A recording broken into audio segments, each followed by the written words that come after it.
Hi, my name is Maddie DiMarzio, and my picture book presentation is on the book Madeline by Ludwig Bemelmans. Madeline was originally published in 1939. The original Madeline was a Caldecott honor book. The first of its sequels, Madeline's Rescue, won the Caldecott Medal. There were 5 original sequels written by Bemelmans through the 1960s.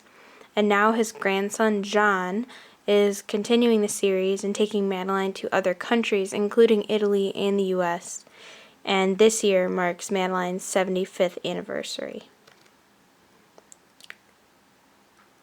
Bemelmans was an artist who contributed to the New Yorker, Vogue magazine, Holiday, and Town and Country magazines. He also has work in the Metropolitan Museum in New York and the Musée National d'Art in Paris. He painted murals on the walls of the Bemelmans Bar in the Carlisle Hotel, which was named after him in New York City.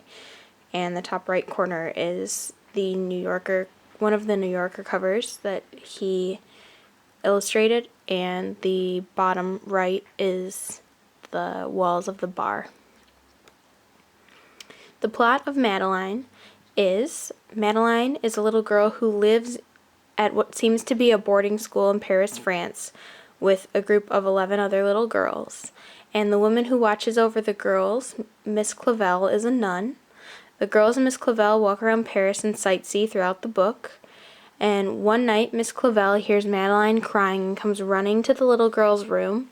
Madeline has stomach pains and is rushed to the hospital to have her appendix removed. 10 days later, Miss Clavel and the other little girls visit Madeline in the hospital and play with her. That night, Miss Clavel hears crying again and rushes to the little girl's room, where she finds all 11 little girls crying, asking to have their appendixes taken out too. Bemelmans' narrative style. He uses a third-person narrator, who is not a character in the book, to tell the story, and the narrator is objective. There's only one example of its subjectivity. It's when Miss Clavel is running to the little girl's room in the middle of the night. The narrator says, "In the middle of the night, Miss Clavel turned on the light and said something is not right, and afraid of disaster, Miss Clavel ran faster and faster." And this shows that the narrator has some insight about how Miss Clavel is feeling, because she's running, but also afraid of disaster. The art. The author is also the illustrator. Every page of the book has one of 2 different kinds of art. The first kind is full or half pages of pale yellow backgrounds with black pencil and pen drawings enhanced with black, yellow, gray, and white watercolors without any borders. Some of the trees and fences stick out of the yellow background. The second type is bright, multicolored, slightly abstract, full pages of art created with pen, pencil, pastels, and watercolors with sharp edges. The art placement seems to be chosen at random, but there is a pattern. The old house in Paris and everything in it are drawn in the first way, with the yellow scenes. The lack of borders around these scenes shows what the girls are used to, but they also have the ability to explore and have adventures. Also, anything newly introduced to the girls or to the reader, or that is a Paris landmark, is drawn the second way, bright, detailed, and colorful. But anything new that is introduced once with colorful art will then be shown throughout the rest of the book in pale yellow art. On the left is Notre Dame. It is a Paris landmark, and it is drawn in the second way, the very brightly colored pastel-y art. And then on the bottom right is the old house covered in vines, and it's the very first page of the book, but it's also in yellow, which means that the girls are familiar with this place.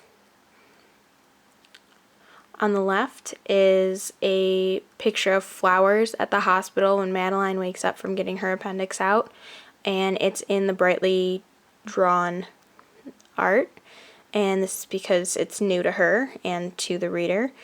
And then on the very next page is the top right picture, and it's the hospital still. It's later that day though, and so it's familiar then to Madeline and to the reader because it had been introduced once already in Bright Art.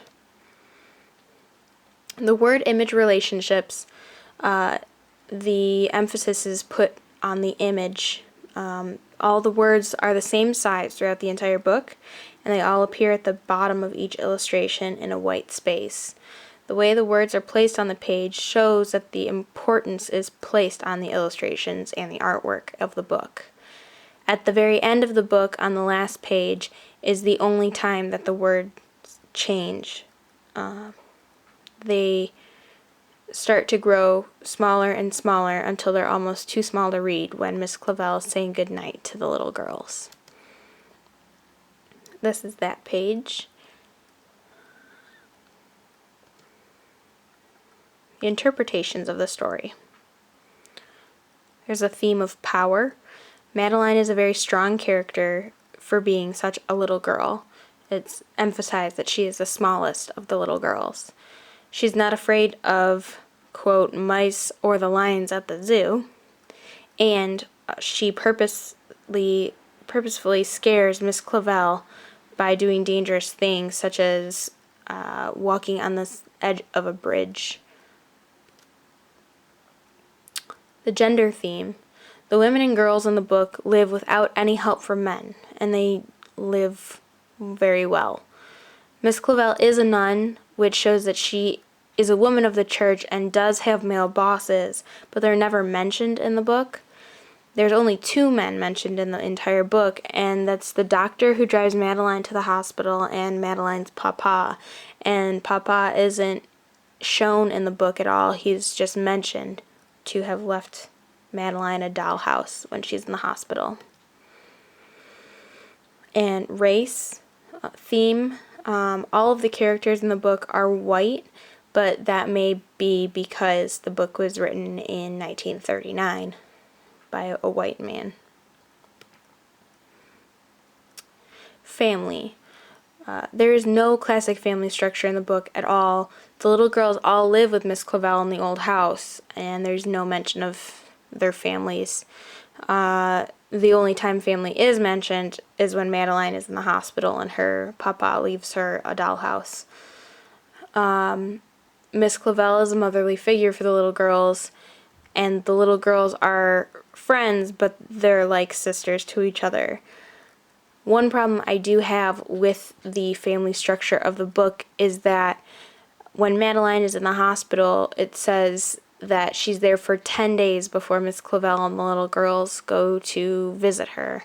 And if they were anything like a real family, they would have been there the night she was admitted to the hospital and not have waited 10 days to see her. The lesson. Madeline can teach us how to be brave, how to be well-behaved, what it's like to have surgery. Even friends can be like family. Be thankful for your health and the things you have. This is the page that teaches us how to be brave. To the tiger in the zoo, Madeline just said, "Boo boo." She's at the very bottom. How to behave. They smiled at the good, on the left, and frowned at the bad, on the right, which is a man being chased by a police officer. What it's like to have surgery. But the biggest surprise by far on her stomach was a scar. And then you can see all of the little girls surrounding Madeline looking at the scar on her stomach. And friends being so close that they're like family. And all the little girls cried, "Boo-hoo, we want to have our appendix out too." It's because they feel bad Madeline's in the hospital all by herself. And to be thankful. It's the last page. Good night, little girls. Thank the Lord you are well. And that is it.